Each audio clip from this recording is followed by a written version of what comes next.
Y regresamos, señores, a esto que es tu mañana, el compendio informativo más completo que tiene sin duda las mañanas a través de las diferentes plataformas digitales a las que siempre les invitamos a que ustedes se suscriban, le den me gusta, hagan sus comentarios, compartan la transmisión y sean parte de este programa del día de hoy. Muchísimas gracias a toda la gente que está ahí conectada con nosotros en las diferentes plataformas. Hoy tuvimos problemas para transmitir en Diario La Provincia, estamos transmitiendo en nuestro perfil Junior Espinal Velilla, pero también estamos en YouTube, en Velilla Comunica, y estamos en TikTok, donde ya somos casi 50,000 seguidores. Bueno, entonces vamos a hablar de lo que tenemos que hablar, de este plan fiscal que busca el gobierno, que va a introducir el gobierno al Congreso y de que se habló bastante ayer. Reitero, el plan fiscal del gobierno elimina impuestos, sube y reduce tasas e indesa varios tributos. La iniciativa tributaria eh, disculpen que esto es como nadar en... Reitero, la iniciativa tributaria contempla aumentar tasas impositivas y eliminar otras figuras. Dice por aquí, como parte de un proyecto que busca dotar al gobierno de recursos adicionales para contener el déficit fiscal y ayudar a mantener el gasto en protección social, ayer fueron anunciadas una serie de medidas recaudatorias, entre las que se destacan un incremento de la tasa del impuesto sobre la renta a las grandes empresas y el porcentaje que se cobra a las transferencias electrónicas. La iniciativa tributaria presentada por el ministro de Hacienda y Economía, Magín Díaz, el PLDista, que tuvo que rescatar el PRM, también propone la eliminación de algunas figuras impositivas, reducción de tasas en otras y cambios en el pago del anticipo para las empresas pequeñas y la supresión de ese tributo para las micros.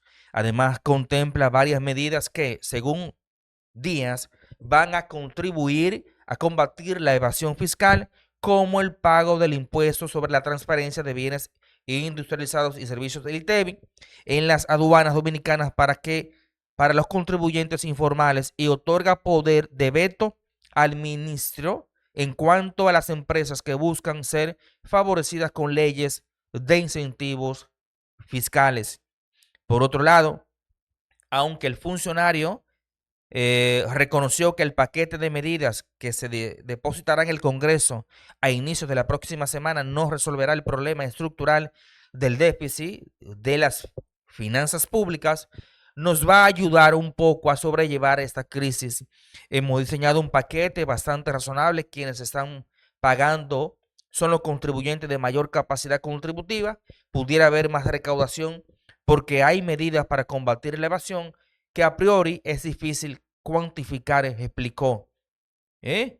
El proyecto, que busca recaudar entre 40,000 y 50,000 millones de pesos, apenas implica un 17,8% del déficit fiscal estimado para el 2026. Solamente con reducir la nómina pública de los cientos y cientos de personas que están cobrando sin trabajar. Señor, este gobierno aumentó en casi 200,000 millones la nómina pública. En, de botellas nada más. De la cantidad de pensiones que se han dado. Del gasto en publicidad, que son 11,000 millones de pesos. Pero bueno, hay una crisis y los culpables no son los de adentro, son los de afuera. Adelantó que solo para hacer frente al subsidio eléctrico, este año se va a necesitar entre 20,000 y 25,000 millones de pesos adicionales, y advirtió que en el corto plazo no hay forma de bajarlo. ¿Y qué? ¿Por qué hay que subsidiar el sistema eléctrico? Bueno, porque las empresas distribuidoras de energía eléctrica son deficitarias. Son deficitarias. Si compran 100 kilos, se pierden 60 y se paga 40. Y así no se puede. Así no se puede. El titular de Hacienda y Economía detalló que el impuesto sobre la renta a las grandes empresas aportarían al fisco 15,000 millones de pesos, el aumento del impuesto a la transferencia y cheques más de 8,000, el alza de $10 a los pasajes aéreos entre 7.000 millones y 8.000 millones de pesos en el incremento de las tasas a los juegos de azar recaudaría entre 2.000 y 3.000 millones. Eso es lo que es políticamente viable. Esta es una economía que no está creciendo 6% como antes. Lo dice él, no lo estoy diciendo yo. Esta es una economía que no está creciendo el 6% como antes. ¿Y qué es el antes? ¿Los gobiernos de quién? De Leonel Fernández y de Danilo Medina del PLD. Del gobierno de Voz. Para que no se maten. Lo está haciendo él. Que no estamos creciendo. ¿Y por qué no estamos creciendo? Porque tenemos un gobierno totalmente deficitario en lo que tiene que ver a sus planes, a su capacidad. El gran déficit no es el dinero. No es la diferencia entre lo que gastamos e ingresamos, no. Es que tenemos a un gobierno que no sabe para dónde va, que llegó sin un plan, que no sabían que iban para el gobierno y que viven ahora improvisando, y los platos rotos de esas improvisaciones le estamos pagando nosotros. Esa es la pura realidad. Esa es la pura realidad. Inflación y reformulado el funcionario que insistió en destacar el impacto de la guerra de Medio Oriente para la finanza del Estado, adelantó que en julio estarán enviando al Congreso un presupuesto reformulado porque necesitamos apropiar recursos de los subsidios y por el incremento del déficit. De igual forma, no descartó que además la modificación presupuestaria que presentaría el mes que viene tenga que realizar otra a final del año. Sobre el impacto del proyecto de modificación fiscal en algunos indicadores macroeconómicos, el ministro de Hacienda y Economía dijo que espera un poco más de inflación, como es normal, y el éxito lo mediremos al final del año con la combinación del crecimiento, inflación y un déficit fiscal que probablemente sea mayor al presupuestado, pero que sea razonable. Validado por Abinader, de acuerdo con lo revelado por Magín Díaz, el proyecto fiscal fue validado por el presidente de la República, Luis Abinader, indicando que las medidas son razonables. Es la segunda vez que la actual gestión del gobierno presenta una iniciativa tributaria.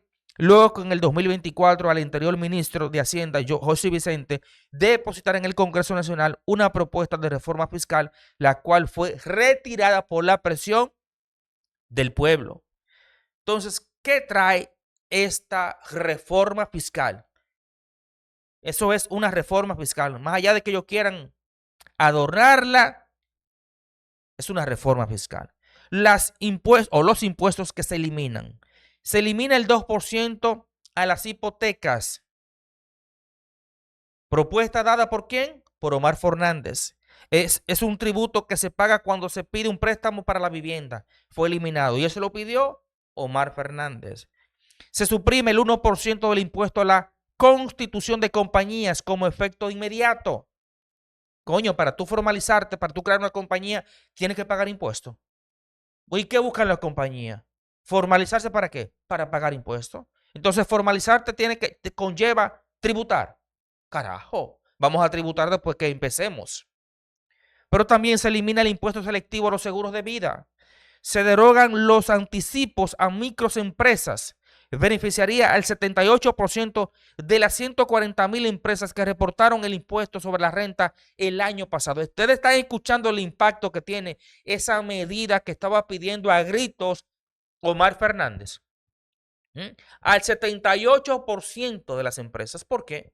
Porque la mayoría de los empresarios en este país son micro y pequeños empresarios. Ahí es que está el grueso de esta economía. Ahí es que verdaderamente está el grueso de la economía. Son los mayores empleadores, las empresas pequeñas. Y Omar Fernández estaba pidiendo que se quitara ese anticipo y que se mejorara el anticipo a las demás empresas, que ahora se va a pagar en 3 cuotas. Se suprime un poco. Hay un alivio. Reitero, de las 3 medidas que estaba solicitando, propuesta que había hecho Omar Fernández, las 3 la tomaron en cuenta. Se derogan los anticipos, reitero, a microempresas, beneficiará al 78% de las 140.000 empresas que reportaron el impuesto sobre la renta el año pasado. Al sector agropecuario se le quita el anticipo e impuesto de los activos, se quedará establecido en el Código Tributario. Se va a derogar leyes tributarias obsoletas, la ley del impuesto a los fósforos de 1935, la ley del control de estampillas de 1996, las tasas o monotributos que suben, el impuesto a la transferencia electrónicas, va a aumentar las tasas a la transferencia y a los cheques, aumenta de 0.5 a 0.20, el 80% de ese tributo lo pagan las empresas según el ministro Magín Díaz, aumento transitorio de 3 años de la tasa del impuesto sobre la renta empresarial hasta un 30% solo para empresas con ingresos superiores a 1.000 millones de pesos al año. Medida impactará a más de 1.000 empresas. Fija una tasa del impuesto selectivo a los cigarrillos electrónicos de un 55%. Aumento de la tasa de tributación de casinos y juegos de azar. Aumento de $10 a los pasajes aéreos. Se crea un nuevo tramo del impuesto sobre la renta personal a tasa de 27% para salarios mayores a 400.000 pesos mensuales. Los que ganen más de 400.000 pesos mensuales, que lo pueden pagar, van a tener que pagar un 27%. El acuerdo de indexación y reducciones proponen la devolución del impuesto selectivo sobre el alcohol etílico utilizado en fabricación de medicamentos. Para las empresas pequeñas, el pago del anticipo, en lugar de ser mensual, será 3 veces al año como las personas físicas. Se formalizan acuerdos del pago en el Código Tributario. Se detallarán para evitar discrecionalidad por parte de la DGI. Va a haber una amnistía fiscal en ese sentido para la gente que tiene deuda. Se reducen las tasas por el recargo. Se le impondrá un tope del 100% del impuesto. Propone una amnistía de deudas tributarias hasta el 31 de diciembre, plazo para acogerse, y tendrá 12 meses para pagar. Descuentos por pronto pago para los contribuyentes que se quieran regularizar para evitar discrecionalidad.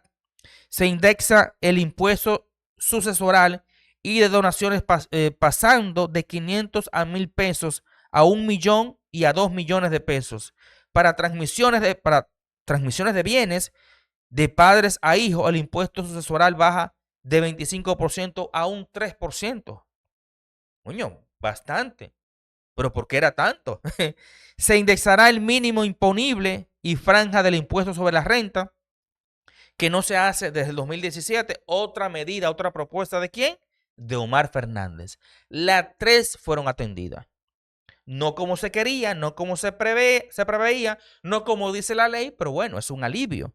Repito, se va a indexar el mínimo imponible y franja del impuesto sobre la renta, que no se hace desde el 2017, será de un 15%, con lo cual quedará exento del impuesto sobre la renta el 85% de los asalariados.